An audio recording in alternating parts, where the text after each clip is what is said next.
자, 언제나 명쾌한 해설을 해주시는 전문가 세 분 스튜디오에 나와 있습니다. 최진봉 성공회대 교수, 이두화 변호사, 그리고 하종대 보도본부 선임 기자 세 분입니다. 어서 오십시오. 예, 안녕하세요. 안녕하십니까. 자, 어제 5개 부처 장관 후보자들에 대한 인사청문회가 국회에서 있었죠. 5명의 후보자 가운데 보고서가 채택된 사람은 단 1명뿐이었습니다. 인사청문회에서 화제가 됐던 모습들 몇 가지 짚어보고 이야기 나눠가겠습니다. 보시죠. 학회에 참석하는 다른 대학 교수들도 모두 가족을 대동하는 게 언론 검증보도 댓글에는 보면 말이죠. 여자 조국이냐 그래요. 이 의혹 하자 종합 시트라고 부르지 않을 수 없습니다. 마리 퀴리 여사 아시죠? 네, 그게 어떤 분입니까? 노벨상을 2번이나 수상한 화학자이자 물리학자입니다. 누구랑 연구를 했습니까? 남편이랑 네, 남편 피에르 퀴리하고 함께 연구를 했습니다. 그 마리 퀴리 부인 살아계셔서 우리나라 과기부 장관으로 임명하려면 이거 탈락입니다.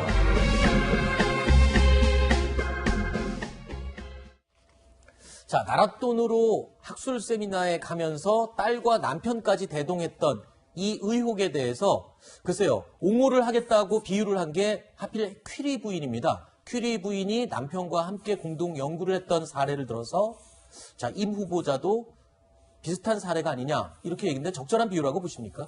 아마 퀴리 부인하고 같이 비유를 한 거는 이제 공동 학술 행사에 간 것뿐만 아니고 남편이 제1저자로 돼 있는 학술지에 제출한 그 논문에 그 자기 제자가 석사 논문을 쓴 걸 비슷한 논문을 갖다 제1저자로 해놓은 거거든요. 네. 이게 남편의 논문 내조다. 뭐 이런 얘기가 나오니까 퀴리 부인하고 이제 비슷한 거 아니냐라는 얘기가 나온 건데 사실 이제 퀴리 부인 같은 경우는 이제 마리 퀴리가 이제 원래 이름이고 남편이 피에르 퀴리거든요. 근데 그 두 사람이 노벨상을 이제 받은 거는 나중을 발견해서 받은 거거든요. 근데 그때 당시에 두 사람은 무려 4년 동안 4톤의 광물을 무려 400톤의 물을 써가면서 연구를 했다는 거예요. 둘이 같이.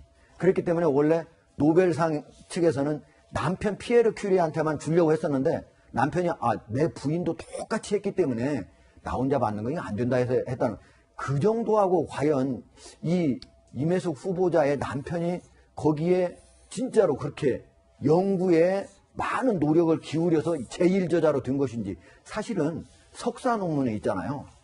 자기 자신이 가장 노력을 많이 기울여야만 지도교수가 해주지 무슨 지도교수가 석사 논문을 써주는 게 절대 아니에요. 근데 그게 네. 제1저자로 남편을 다시 해서 비슷한 논문을 낸다? 네. 상식적으로는 이해가 가지 않습니다. 알겠습니다. 자, 일단 뭐 가족을 동반해서 공적 비용이 투입되는 세미나에 함께 갔던 그 횟수가 굉장히 여러 번 있었다라는 부분에 대해서 야당은 굉장히 공격을 하고 있는 상황인데 자, 임혜숙 후보자에 대한 여당의 감싸기가 계속 이어졌습니다. 공적 업무에 가족이 동행한 이 부분도 들어보시죠. 우리나라는 아직은 설사 자비로운다 하더라도 공적인 업무에 가족을 대동하는 것에 대해서 썩 바람직하게 여기지 않는 정서가 있는 건 사실이거든요. 학계에서 특히 공과대 글로벌 컨퍼런스에 갈 때 이 가족들 동반하는 관행들이 어느 정도나 있습니까? 상당히 많은 부분 그렇게 하고 있는데요. 그 학술대회에서도 그런 문구를 넣는 이유가 연구자들의 참여를 독려하기 위한 그런 면이 있습니다. 주최 측에서 가족 동반을 오히려 장려하는 그런 문화들도 상당히 많이 정착이 돼 있죠. 네.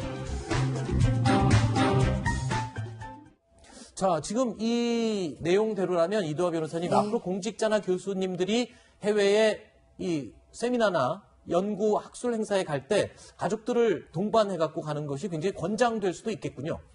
근데 지금 이 부분과 관련해서도 이제 공무로 출장을 가는 경우에 본인 비용으로 각자의 비용으로 같이 갈 수도 있겠죠. 같이 네. 가서 동반을 할 수도 있고 아니면 초청을 받으면 갈 수도 있겠지만 이 경우는 이제 무상 숙박, 무임 숙박 경우도 문제가 되거든요. 그러니까 비용을 본인들이 자신들의 비용을 다 부담했는지도 의문이고요. 그다음에 거기에 저희도 이제 출장을 가보면 이제 관광 프로그램 같은 게 있는 경우도 있어요. 그럼 그런 걸 또 무상으로 이용하진 않았는지 이런 것도 문제가 될 거니까 비용을 어떻게 네. 부담했는지 이 부분부터 확인해야 될 거고요. 이것도 윤리의 문제죠. 도덕성의 그렇죠. 기본 자질의 문제니까 이게 어떻게 관행이 되겠습니까? 네. 그래서 이게 문제가 될 수밖에 없고 저는 더 분노한 게 이분의 경우에도 이번에 장관들 경우에 문제가 되는 게 이제 그 직무 수행 능력 이걸 들어가기 전에 기본 자질이 문제가 되고요. 그리고 네. 이 부분과 관련해서 기본 자질과 관련해서도 자신의 소관 업무랑 관련돼요. 이거 연구